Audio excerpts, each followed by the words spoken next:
Welcome to Saltgrass, a show about how local communities can engage with the climate crisis at a grassroots level. My name is Allie Hanley. In the next 2 episodes, I'm going to be bringing you some audio I collected recently at a town meeting in Castlemaine about a proposed bioenergy plant. I've split this content in 2 because this is a hot topic for our town, so it's worth covering fully, and the session went for 2 hours. But rest assured, I've made it as listenable and informative as possible, but I have edited it to take out all of the live event long pauses and procedural talk about where the loos are, things like that. Even with all that taken out, it's still much longer than my 1-hour radio program length. The first episode, this one, is my introduction to the topic and also includes the presentation given by Deane Belfield at the event about the proposed bioenergy plant. My intro and sharing this presentation with you is to give you the background and the context of what everyone is talking about. The following episode will be the Q&A which followed Deane's presentation, and at times that got a little bit heated. And then after that, I have some interviews I did with people as they were leaving the event, just to see what they came away with after it all, what they were thinking and feeling after an event like that. So I could have cut a lot more of the audio out and squeezed it into a single hour episode, but I think it's a really important topic for our region to engage with, and it's an interesting example of the balance between well-intentioned people busting their guts to create renewable energy sources and trying to move quickly to mitigate climate change and create a safe climate future, which we all want, right? But on the other side of that equation is, how do we do the right thing by the local community? So the questions from the audience are really important, and understanding how they're thinking and feeling is really important. And so I wanted to give them space and full attention in this series. It's also fascinating to me that the local sustainability group, who do such good work for the community around sustainability and climate action, are framed here in this conflict within our community as possibly the bad guys. I find that really interesting, and I think that's worth exploring as well. So stay tuned. As ever, before we get into it, I would like to acknowledge that Saltgrass is produced on Jara country. Jara country is the traditional home of the Dja Dja Wurrung people, who have been the custodians and caretakers of this land for tens of thousands of years. We thank them for the care they've taken and continue to take of country. Always was, always will be Aboriginal land. Sovereignty was never ceded. Salt of the earth. Salt. Grassroots. Salt of the earth people. Grassroots change. Saltgrass.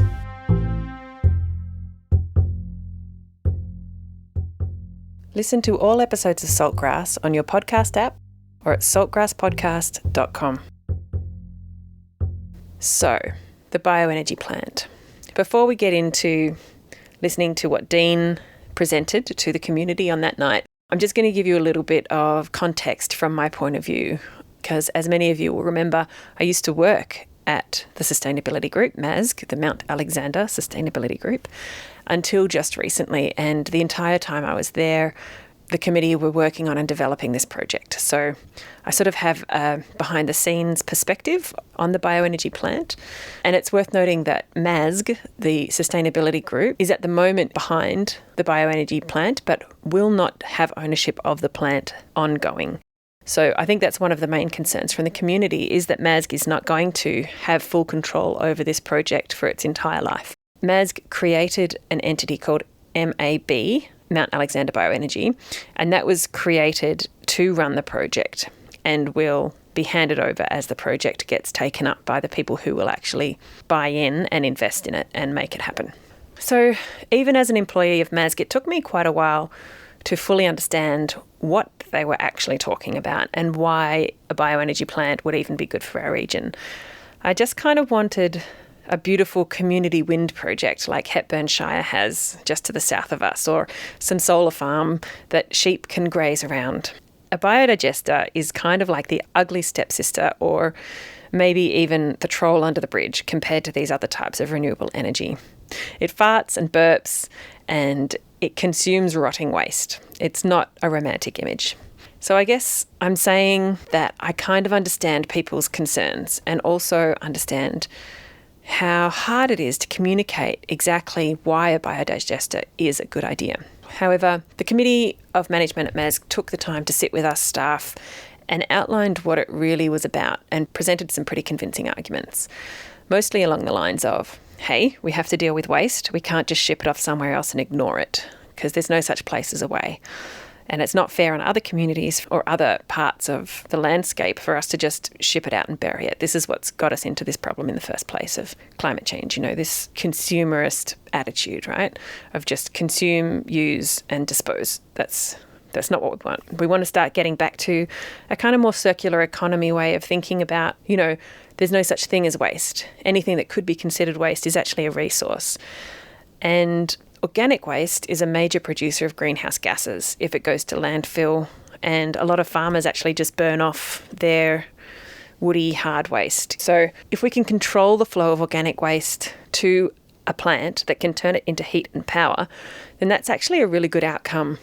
It reduces the greenhouse gases coming from our local tip or landfill, and it isn't romantic or pretty, but it is super efficient, and it also prevents the factory, in this case, Don KR, we call it the Baco, it prevents that factory from relying so heavily on electricity supplied from the coal-powered energy grid.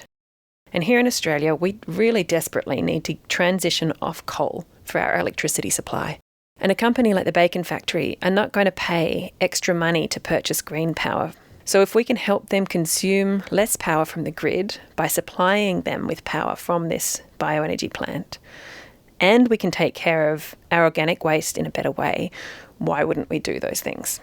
But most people in the community did not have the privilege of one of the team from MAS sitting down with them and talking through all of those arguments. And I live at the other end of town from this planned development. So for those people who live right on its doorstep, I can really understand how it's much more immediate for them and much more intimidating. For those listeners who may not know, the sustainability group behind this proposed bioenergy plant, MASG, is a community organisation that has been running for over 15 years. They are not for profit and they're a registered charity. They have a long history of trying to get renewable energy projects up and running in our region. Notably, there have been 2 really solid efforts at different times with different people involved behind the scenes each time to get both wind and solar up and running, and neither of which was successful. So this bioenergy plant is their 3rd attempt to try and get renewable energy in our region, which would really go a long way to helping our shire get to zero net emissions really quickly. So for those concerned about climate change, this is the kind of project that seems like a no-brainer once you understand it. And perhaps this is where the people involved in the project kind of underestimated the amount of resistance they might encounter. So as mentioned before, the proposed plant is on the site of a meatworks called Don KR. They import and process a lot of pork products like bacon, and locally it's known as the Baco, as I mentioned. This factory has been in our community for decades, and it's a major employer in our region. It's actually quite an important business in our town, but they're also a major carbon emitter. Recently, the planning process for the bioenergy plant got to a point where it could be announced publicly and community consultation could really begin. Until that point, there was no point in talking to the community because Don KR had not signed on and various other factors weren't in place. So, unfortunately, due to the limitations of repeated COVID lockdown, it was difficult for MAS to organise community information sessions or meetings about this. Also, I do think that they were not quite as proactive as they could have been about really educating and including the community in this project. Because, as I said before, I think a lot of the people who've been involved in it think it's kind of a no-brainer. And, of course, it should go ahead, So when the people who lived nearby heard that there would be a power plant on their doorstep and that it had a thermal process involved, it was easy for them to jump to the conclusion that it was going to be an incinerator. And the lack of meetings and other avenues of education and inclusion really only contributed to the sense people had that this was a big corporate deal they had no power over and that it was sort of done and dusted. And the bioenergy world is complicated, and there are many, many different technologies used in lots of different locations around the world, from pure incineration to wet composting. So it was really important to try and clarify with people what exactly the technology in this plant was going to be. But as it's all still in planning and development, MASG actually didn't have exact answers to give. They just had the information that, hey, we're going to be employing people to do this, and we'll only employ people who will do it the way we think it should be done, which is with environmental sensitivity and consideration for human health.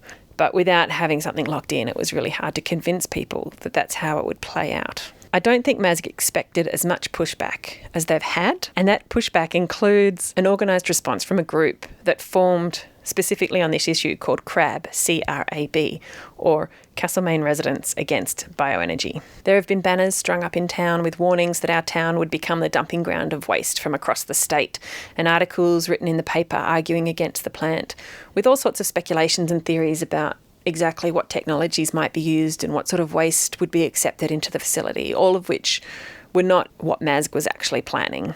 You can see it's a strange position for a sustainability group whose express purpose is to make our environment cleaner and safer and to reduce emissions, to be in this position of having to defend themselves against accusations of creating something that will be toxic and environmentally harmful. And the truth is that MASG is planning to step back from the project after it's been established and retain an interest in it and some control, but they will not have complete control. So there is justifiable concern in the community. As one person said, you'll hear them in the next episode, they said, "We live in a world where there isn't a lot of trust. Why would we trust corporate entities? Why would we trust developers?" So, as mentioned before, I'm going to start with excerpts from the presentation from MASG about the nature of the proposed facility. What I'm not including is a short introduction by MASG committee member Mary Blaine about MASG's history of working in the community and also her acknowledgement of country, which was quite beautiful. I've also omitted the introduction by John Anstey, who was brought in as a facilitator. He laid some ground rules and explained the structure of the night, that is, that Deane would do his presentation and there would be Q&As afterwards. So after all that long introduction, I'm going to let you listen to Deane and his presentation about the bioenergy plant. So you may remember Deane Belfield from previous episodes of this show. He spoke to us about his life and his work in regenerative agriculture. As Deane is presenting, he is talking to a big room and he's also talking to a projected slideshow, and he's often referring to images to help explain some of the concepts that he's talking about. Sometimes he walks away from the mic, and I've had to cut some parts of his presentation because he was off mic and you just can't really hear him. And also when he's talking specifically to some images that obviously as a radio show and podcast you can't see, I've simplified or cut those bits. But all of the information and the presentation he made to the room is available on the Bioenergy website. It's bioenergy.net.au, and there is a link to that at saltgrasspodcast.com in the episode description for this episode. And there's all sorts of information there about the Bioenergy project if you want to go right into the nitty-gritty. Anyway, here is Deane.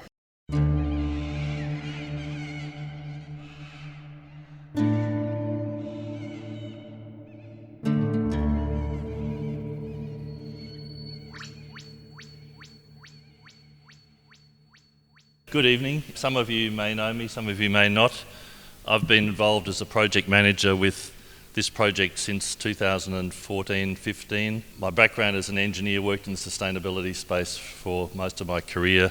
I live on a farm and tonight I'm just going to talk to you about the bioenergy project in general. So it's basically an overview of the project, a bit of the history, but you've got a sense of that already, but I'll run through that quickly. The pre-construction phase where we're currently at, the planning process, because we mentioned we're very early in that process. The technology in the facility, which is both the anaerobic digester and the biomass combined heat and power plant. The community benefits, why this site was selected, the ownership and operation of the plant, should it go ahead. Then environmental issues such as traffic, noise, air quality. Where are we now currently? What's the current activity we're involved with? And of course the stages in the community engagement. And this is a critical part here. This is the first time we've had the opportunity, beyond speaking to the nearest neighbours and some of the local interest groups like the hospital board and a few others, that have asked us to share with them a little bit about the bioenergy plant, because for example the hospital's closely located and they were concerned. So Why are we here? I think we've got a good sense why we're here. There's a macro perspective on that, there's a micro or local perspective on that. We know, maybe a lot of us know, that the IPCC climate report, which is the international body who I guess is responsible for charting the global course around climate change, which is happening very rapidly on our watch. And so at a local level, one of the questions is, well, what can we do about it? And I know a lot of local people are really concerned about that. And Castlemaine is an interesting, it's a diverse but pretty special community, and you all know that as well. And we've got the Kids for Climate initiated in Australia from this community as well. So at many different demographics, there's a strong interest in us, I think, trying to do the right thing by the environment and the community. What is bioenergy? Again, this is not a lecture on bioenergy, but it's simply saying that we've got the sun that gives us that renewable source of energy ongoingly, and that's converted through photosynthesis into usable forms of energy in a renewable way.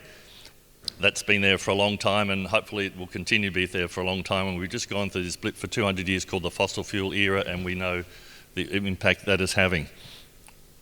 So the project overview, we think it's the first community-led integrated bioenergy project of its kind in Australia. What does that mean? Well, it simply means that we've set a goal of zero net emissions, we've set a goal of zero waste, we're embracing this circular economy thinking where there is no waste, and that everything keeps circulating in those systems as long as possible. After all, waste is a construct. Nature doesn't know anything called waste. We give it that name because we have resources and materials flowing in the system that we feel we have no use for, and we dig a hole and we bury them. And that's no longer sustainable, clearly. A percentage of the community, particularly the sustainability group and the council, have set respective goals around zero net emissions for 2025 and 2030, and that's to try and fall in line but perhaps take a bit of a leadership role with what's happening at the state government level and at the, I won't say federal government level, but certainly internationally. The circular economy, which is about shifting our thinking from take, make, waste, so the take, make, waste linear economy model, to the circular model, which is about borrow from nature, use and then return. So I think you get the distinction there, and that's critical because one is our future, the other is a doomed future if we continue that according to all the trend lines. And we are very keen, if we can get this project up and running, to be an exemplar for other communities around the country.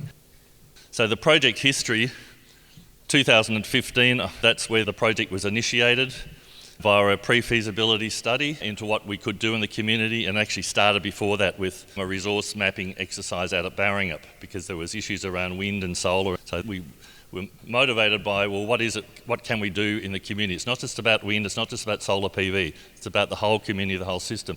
So that's how it started, and no one actually knew at that time what we could do unless we got some data. So we did a pre-feasibility study, and if that didn't look compelling at all, it would have finished there and then.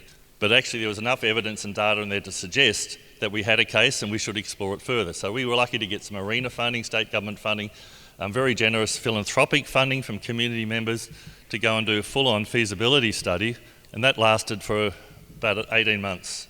And that was put out to tender, and we got some terrific responses from those independent parties who led us through that. And Colaban Water was involved in that, the council involved, Don put in a very small contribution as well. But they were not really involved in any way at that stage. And the upshot of that was a bankable business case that demonstrated there was an effective rate of return, internal rate of return on the project were it to proceed. And then some people have asked us, and quite reasonably, why is it this suddenly has appeared out of nowhere? Well, it hasn't appeared out of nowhere, but in the last 18, 24 months, we've essentially been on an embargo because we didn't have a project. There was no consent from Dons, there was no term sheet, no agreement, so there's no point telling people that. But there was no big story to tell at that stage. And so here we are in 2021. We've finally got agreement after 3 years from Don's parent company in the UK to say we need to green ourselves, we need to do this, we need energy security, etc., etc. It's a good thing to do, we'll support it. And so out of that came a high-level design, which is a combination of the anaerobic digester, the biodigester, and the biomass combined heat and power plant, which one component of that is the pyrolysis gasification, which we'll talk about. But there's a long way to go. And a lot of that long way to go is around getting the approvals, working with the EPA, because if they knock it on the head, it doesn't happen. So there's very strict tramlines that we would have to operate within to comply and even to get a permit from them. And then that feeds into a detailed engineering design. And again, there's been questions about why can't you tell us the detail of what this biomass component is going to look like? Fact is, for people who are familiar with these types of infrastructure projects, there is a step-by-step process you go through, and you don't know all the detail at this stage.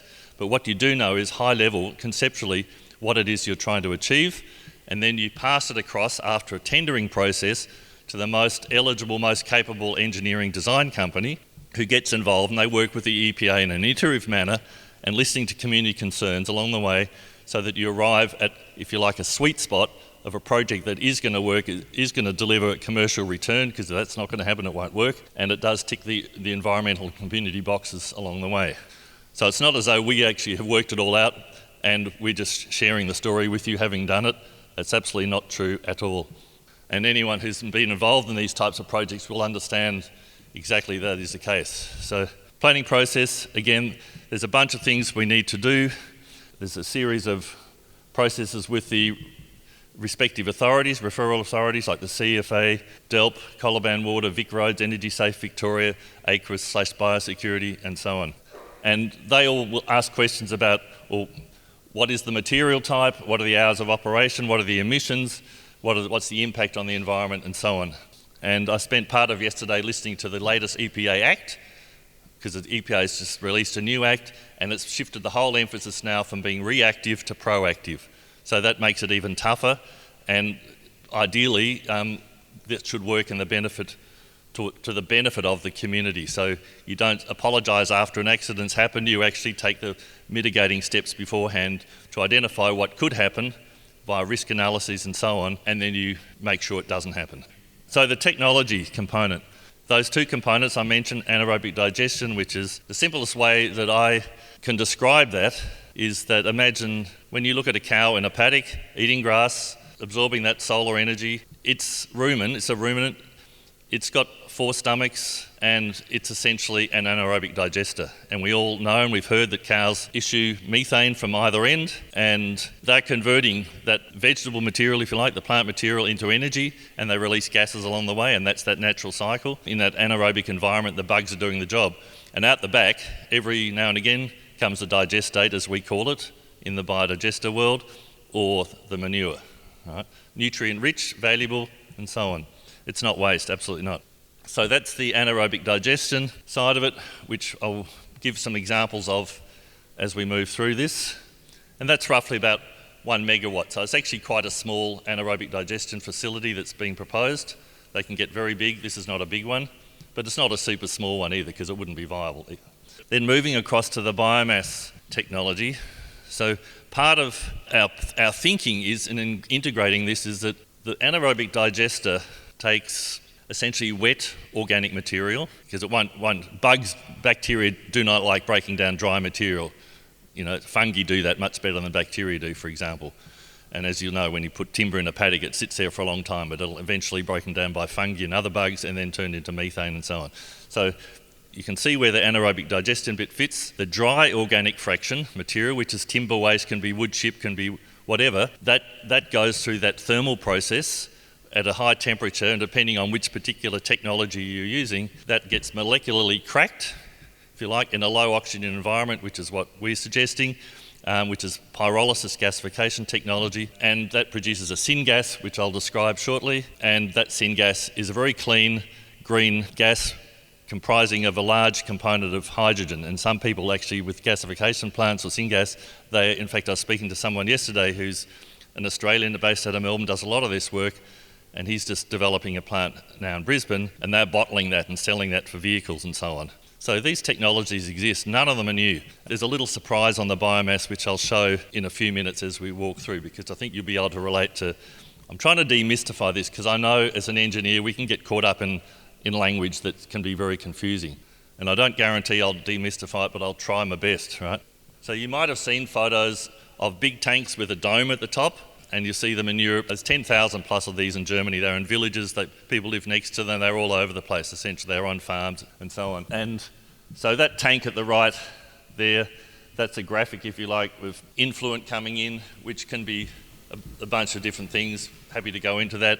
but just imagine food scraps and whatever. And in this case here, it will also be meat waste, like soft, not hard, dry stuff, but soft, wet meat waste from the Don's facility. And why that's attractive to them is that at the moment, that's because it's imported pork, and there's no disguising that, a lot of it is, they're heavily controlled by quarantine rules. And so if they don't cook the living daylights out of that in the heat treatment plant, which some of you perhaps who live close will know, there's a big shed up the back on the hill there, which is a high temperature, effectively a rendering plant. And you might smell it, you might hear it from time to time. But that's what that is all about. They wouldn't have a licence to operate unless they had that facility there. Then after it's been cooked, it goes off to landfill. Not all the time do they get to cooking it, because sometimes if they've got this flood and the plant can't handle it, flood of meat rather, waste, they then send it straight to landfill. But it has to go to deep burial because it's contaminated, essentially considered contaminated. I mean, it may not be contaminated, but there's a risk there that it could be carrying pathogens. Right? So that gets buried in a very deep hole, costs them a lot of money to do, goes a long way away. That's not a good model.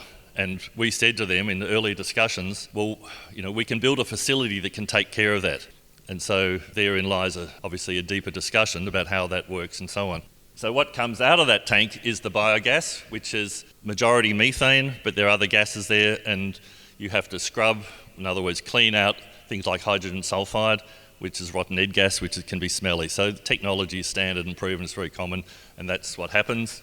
And then you're left with a usable high-value biogas. So moving on without going into the detail of that, there are similar plants in Victoria. We're arranging a site visit for some of the Don's executives it was to be last week actually, but COVID screwed that up, so it's going to happen in a couple of months. But we're happy to share, and I think we have on our Q&A, where these sites are located in Victoria, and there's a whole number of them in the process of being developed at the moment.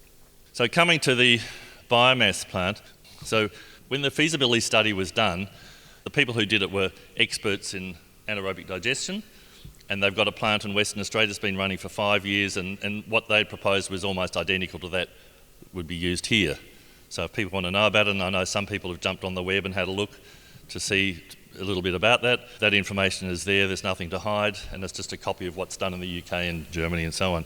But from a biomass point of view, which is the hard woody waste, and there's a lot of that in the region, the model that was used for that was based around a classic boiler scenario. So imagine you put wood chips into a boiler, generates a lot of heat and steam, and out of that steam it gets fed into a machine which turns it into electricity. Beaufort Hospital's got that one right behind it. Skipton Hospital's got exactly the same unit right behind it. Again, they're very common, and that's basically a combustion process for organic dry woody waste material, which they chip up to make it uniform and easily handled. So in this case, what we were looking to do is to go one step beyond that, and that is produce the steam, produce the energy, but at the same time, if we can produce biochar as a co-product out of that, we can involve the agricultural sector.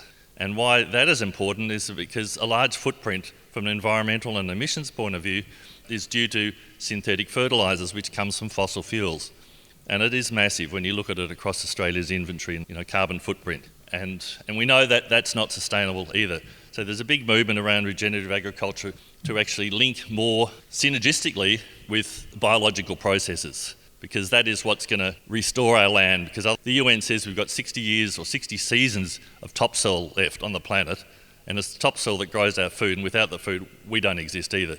So it is actually, it's not to be ignored by any means. So we thought, well, we can do something about that. What if we generated a thermal process that's going to give us the same outcome to support the energy that Dons are interested in, reduces our emissions, and we can give something back to the farmers as a biostimulant. And we can combine that with rock dust, and we can combine that with the digestate that comes out of the anaerobic digester.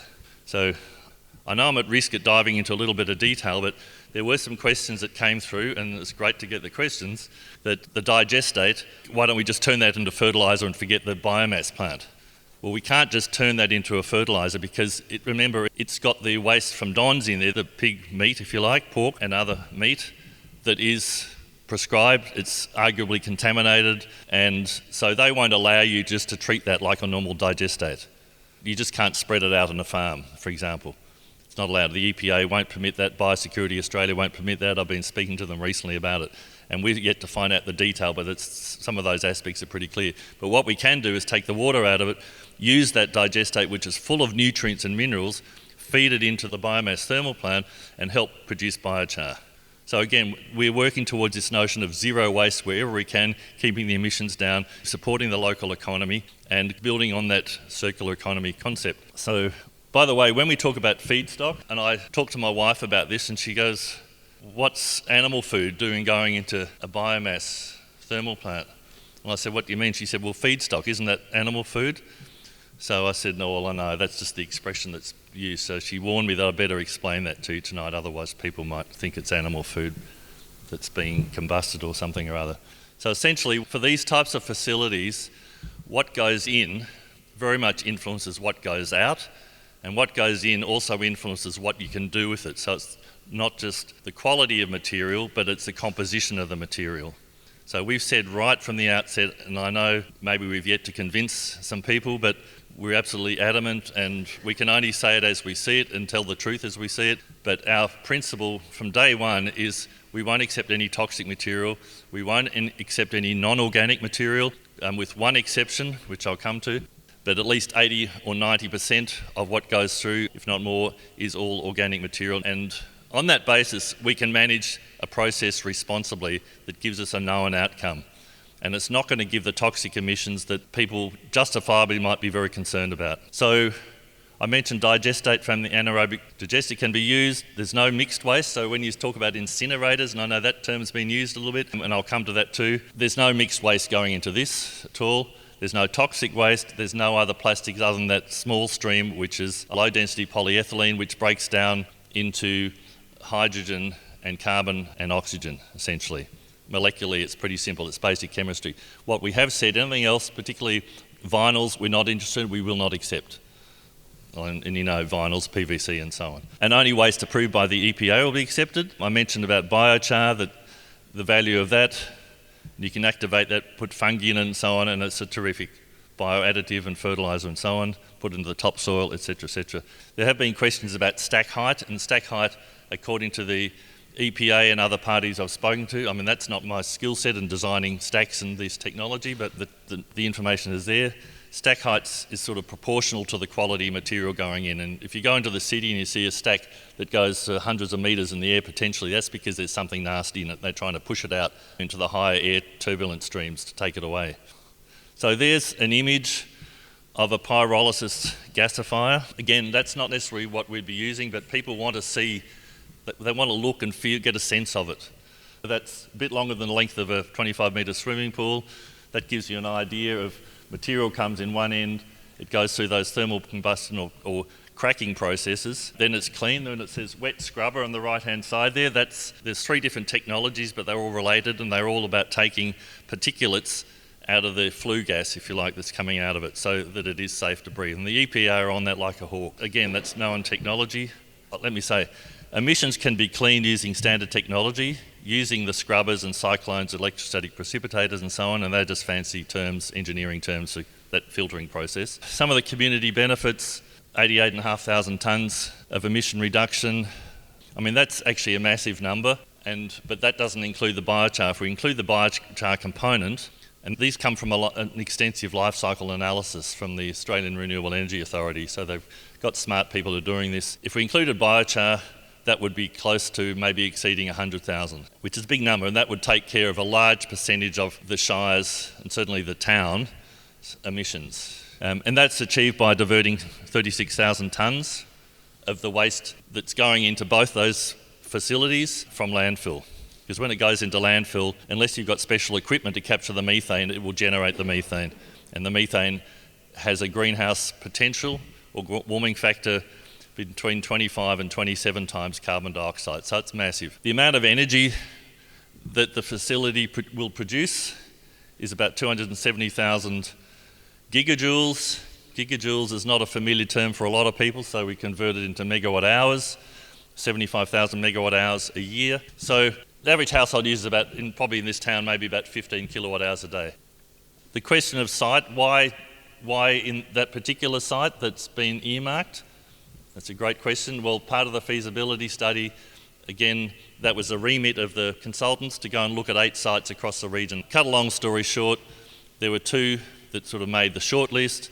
One was down at the landfill near the wastewater treatment plant and the landfill for the council down there, and the other was next to Don's. And why? Because to make these plants viable, you've got to try and get behind the meter rather than in front of the meter. You don't want to sell it back to the grid, they pay you nothing for it, and then buy it back at a high price. It just doesn't work.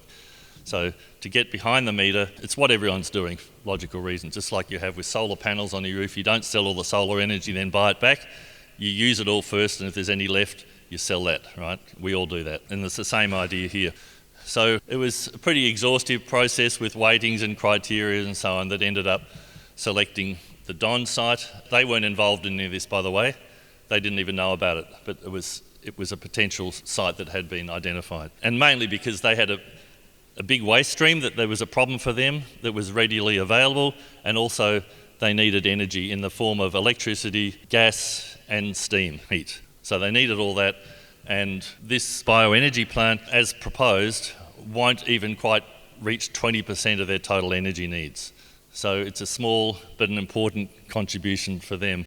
So here Deane shows the audience a site map at the proposed facility. He describes the size, location and some of the activity that might happen on site in terms of trucks moving in and out. I've cut that out because he was off mic and you can't really hear him. And all of that information, if you're interested, is on the website bioenergy.net.au on their resources page. They have a downloadable copy of the handout that was given out at this meeting and also the presentation that Deane made. So feel free to check that out if you want to know more about the actual site and where the building's going to sit on location and how many trucks and things might move in and out. If you get a sense of that 200 metre long, 50 metre wide footprint, the trucks come in one side, they dump their waste into a big shed which is under negative pressure, which means the odours don't escape. It's like hospitals where they have operating theatres and so on. They try and keep the bugs out and do everything under negative pressure. Same concept. This is applied everywhere where you have these types of facilities. And then the trucks come out, they get washed and they go back onto the road.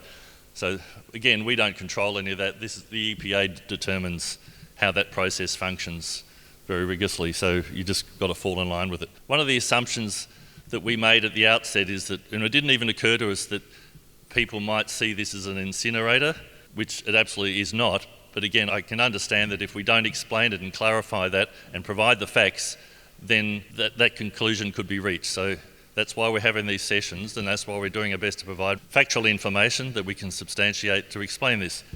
So on the left-hand side, that's an industrial incinerator. That takes municipal solid waste, which is basically anything that either would otherwise go into the landfill that can't be recycled or reused or organic, and it gets burnt. It's tyres, it's all sorts of things, right?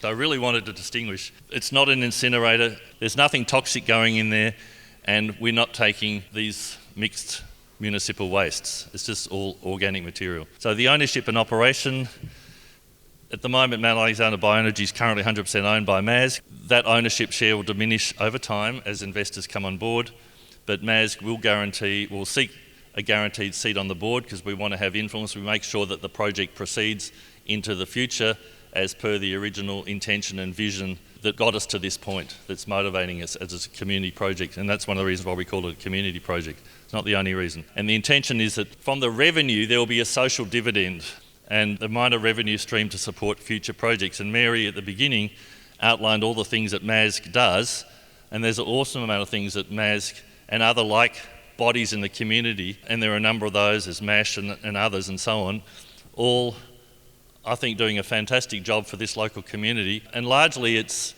energised by volunteer effort, and that in a sense is not sustainable. So to have an ongoing annuity stream that would allow these types of community projects to function, I think has enormous value, and that's something that we place a high priority on going forward in terms of the structure and ownership model. So MAB will be responsible for the operation, but clearly we don't have the expertise to run it, so that will be done by another party under strict contractual arrangements. And similarly, the contracts will relate to how traffic movements occur, the compliance with the EPA, the feedstocks and so on. And it's in no one's interest to try and thwart those because they will lose their business. You know, the waste collection companies, it's not in their interest to. It'll be all over the media. They'll lose their contracts. So mostly people will toe the line. Enlightened self-interest is pretty powerful.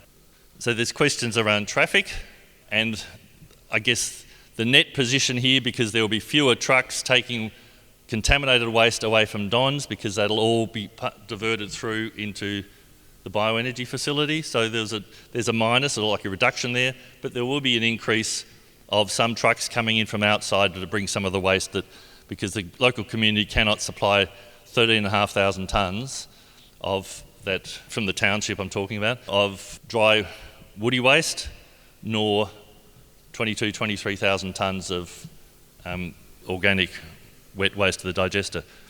Given that Don's each day have about 30 large truck movements and about 600 small vehicle movements, we think that an extra 3 to 5 truck movements per day is probably within the bounds of acceptability, but there is a traffic plan and the council's across that. We're involved in looking at that now. The EPA will be across that. So we feel reasonably comfortable that there are sufficient safeguards to manage that in an effective way for the community. And the trucks are all sealed, they have to comply and so on. So I won't go into the detail of that. Noise, so anaerobic digester is largely silent. The bugs don't make a lot of noise. There might be the odd occasion where some fans and pumps and so on kick in. That will occur, and they can be silenced, and there's plenty of case studies where the facility, the housing that you saw before, they might have to put buffering inside there to reduce that noise so it fits within the EPA limits for a start, and the operation hours and so on.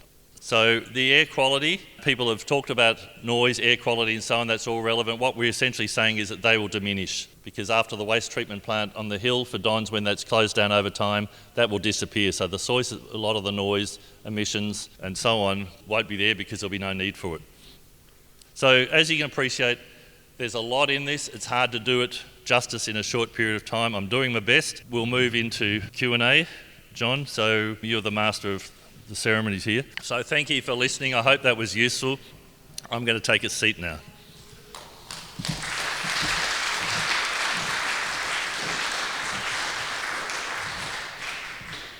So that was Deane Belfield explaining the proposed bioenergy plant as best he could to a hall full of people.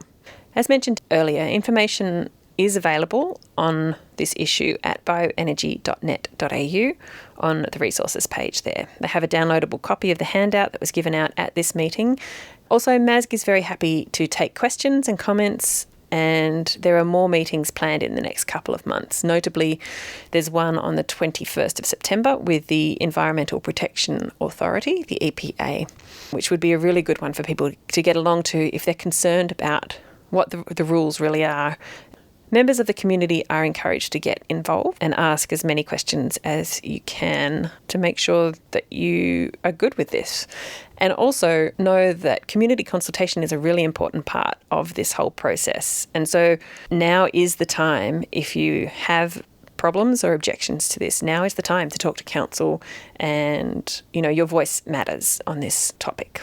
Next episode, I'm going to share with you the Q&A session that happened just after Deane had made the presentation that you've heard today. It was at times a little volatile, as many people had a lot of questions and also a lot of serious concerns about the project. I will also have some reflections people shared with me as they left about how helpful they felt the night had been. There are links to lots of other things discussed on the show in the episode description at saltgrasspodcast.com. For those of you listening on Main FM and 3MDR, please note that you can listen to all episodes of Saltgrass on your preferred podcasting app. If you can't find Saltgrass on your podcasting app, just let me know and we'll see what we can do to make it available there. You can follow us on Facebook and Instagram, and please subscribe to our email list to get reminders and updates about the show. Again, you can do that by going to saltgrasspodcast.com. This program was made possible with support from Main FM and the Community Broadcasting Foundation. Find out more at cbf.org.au. My name is Alison Hanley. Thanks for listening. Salt of the earth. Salt. Grassroots. Salt of the earth people. Grassroots change. Saltgrass.